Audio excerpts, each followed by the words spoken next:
लालच का अंजाम। बाब एक, इब्तिदाई जिंदगी। किसी जमाने की बात है, एक खूबसूरत गांव में, जहां लोग मेहनती और खुशहाल जिंदगी गुजारते थे, एक किसान रहता था जिसका नाम रहमत अली था। रहमत अली मेहनती और ईमानदार शख्स था। इसके पास थोड़ी सी जमीन थी जिस पर वो अपने खानदान के लिए फसलें उगाता था। वो अपनी बीवी ज़ीनब और 2 बच्चों अहमद और मरियम के साथ खुशहाल जिंदगी गुजारता था।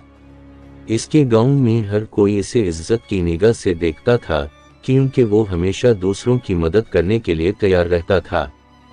रहमत अली की जिंदगी में सादगी और कनात थी। वो सुबह सवेरे उठकर खेतों में काम करता, अपनी फसलों की देखभाल करता और शाम को थका हारा घर वापस आता। ज़ीनब इसके लिए खाना तैयार करती और बच्चे इसके इर्द गिर्द खेलते रहते। ये एक मिसाली जिंदगी थी जिसमें मोहब्बत और सुकून था। बाब 2, दौलत की ख्वाहिश। एक दिन गांव में एक ताजिर आया जो बहुत अमीर था। इसके पास सोने की गाड़ी, खूबसूरत कपड़े और जवाहरात थे। गांव के लोग इसकी दौलत को देखकर हैरान रह गए। रहमत अली भी इन लोगों में शामिल था जो ताजिर की दौलत को देखकर मुतासर हुए। ताजिर ने गांव में एक बड़ी तकरीब मुनक़िद की जिसमें हर कोई मदऊ था। तकरीब में ताजिर ने अपनी कामयाबी की दास्तान सुनाई और बताया कि कैसे वो मेहनत और ज़हानत से अमीर बना। रहमत अली के दिल में भी दौलत की ख्वाहिश जागी। इसने सोचा कि अगर वो भी ताजिर की तरह अमीर हो जाए तो इसकी ज़िंदगी कितनी अच्छी हो जाएगी। वो अपने बच्चों को बेहतरीन तालीम दिलवा सकेगा, ज़ीनब को खूबसूरत कपड़े और ज़ेवरात दे सकेगा और खुद भी एक आरामदाह जिंदगी गुजार सकेगा। बाब 3, लालच का आगाज। रहमत अली ने अपनी सादा जिंदगी को छोड़कर ताजिर बनने का फैसला किया।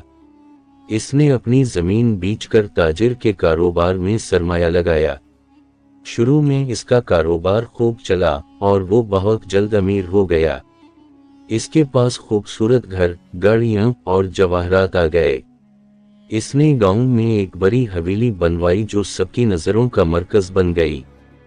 रहमत अली की दौलत बढ़ती गई और इसके साथ ही इसका लालच भी बढ़ता गया। इसने मजीद पैसा कमाने के लिए नाजायज ज़राए इस्तेमाल करना शुरू कर दिया। इसने लोगों से धोखाधड़ी करनी शुरू कर दी और अपनी दौलत को बढ़ाने के लिए किसी भी हद तक जाने लगा।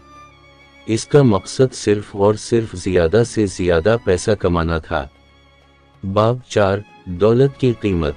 जैसे जैसे रहमत अली की दौलत बढ़ती गई, वैसे वैसे इसके इर्द गिर्द के लोग इससे दूर होते गए। वो अपने खानदान और दोस्तों से दूर होता गया।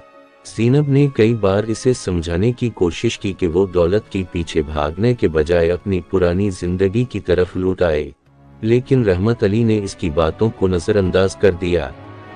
रहमत अली की दौलत की प्यास ने इसे इतना अंधा कर दिया कि वो अपने खानदान को भी नज़रअंदाज करने लगा। इसकी बीवी और बच्चे इसकी तवज्जो के मुंतज़िर रहते थे, लेकिन वो सिर्फ पैसे की तरफ ध्यान देता था। इसकी बीवी बीमार पड़ गई, लेकिन वो इसका इलाज करवाने के बजाय मजीद पैसा कमाने में मसरूफ रहा। अहमद और मरियम ने अपने वालिद से मोहब्बत और तवज्जो की कमी महसूस की, लेकिन इनकी फरियादें बेअसर रहीं। बाब 5, धोखाधड़ी और मुश्किलात। रहमत अली ने मजीद दौलत कमाने के लिए मुख्तलिफ हीले और हरबे इस्तेमाल करने शुरू कर दिए। इसने झूठ, धोखाधड़ी और जालसाजी का सहारा लिया। इसने लोगों के इतिमाद को ठेस पहुंचाई और इनकी कमजोरियों का फायदा उठाया। इसके दिल में रहमत की जगह सख्ती और खुदगर्जी ने ले ली। एक दिन रहमत अली ने एक बड़ी सरमायाकारी की जिससे इसे भारी मुनाफा की तवक्को थी, लेकिन बदकिस्मती से वो सरमायाकारी नाकाम हो गई और इसका सारा पैसा डूब गया। इसके दुश्मनों ने इसके खिलाफ साजिशें की और इसके कारोबार को नुकसान पहुंचाया। रहमत अली के दौसत और कारोबारी साथी इसका साथ छोड़ गए और वो तन्हा रह गया। बाब 6, खानदान की बर्बादी। रहमत अली की दौलत की प्यास ने इसे इतना अंधा कर दिया कि वो अपने खानदान को भी नज़रअंदाज करने लगा। इसकी बीवी ज़ीनब बीमार पड़ गई, लेकिन रहमत अली ने इसका इलाज करवाने के बजाय मजीद पैसा कमाने में मसरूफ रहा।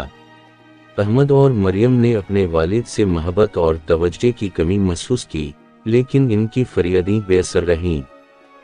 زینب کی حالت دن بدن بگڑتی گئی اور ایک دن وہ چل بسی۔ احمد اور مریم اپنے والد کی بے توجہی اور لالچ سے دل برداشتہ ہو گئے اور گھر چھوڑ کر چلے گئے۔ رحمت علی نے اپنی بیوی اور بچوں کو کھو دیا اور اس کی دولت بھی ہاتھ سے نکل گئی۔ باب 7 تنہائی اور پچھتاوا۔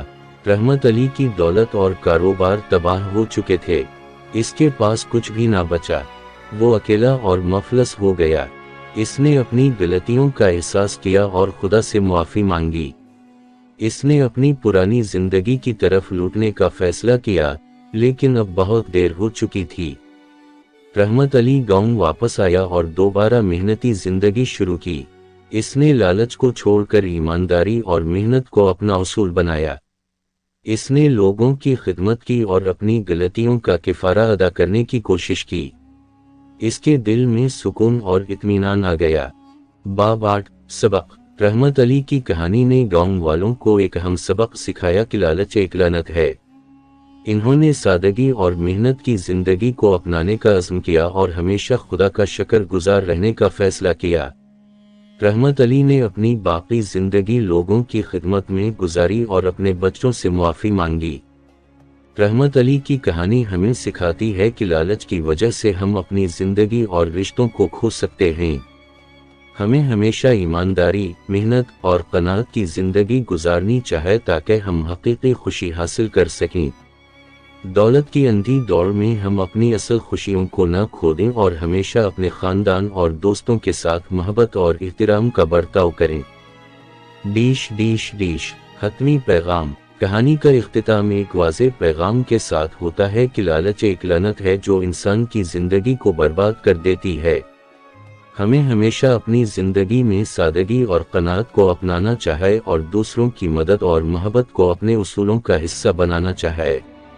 رحمت علی کی کہانی ایک سبق آموز مثال ہے جو ہمیں بتاتی ہے کہ حقیقی خوشی اور سکون صرف ایمانداری اور محبت سے حاصل ہو سکتے ہیں۔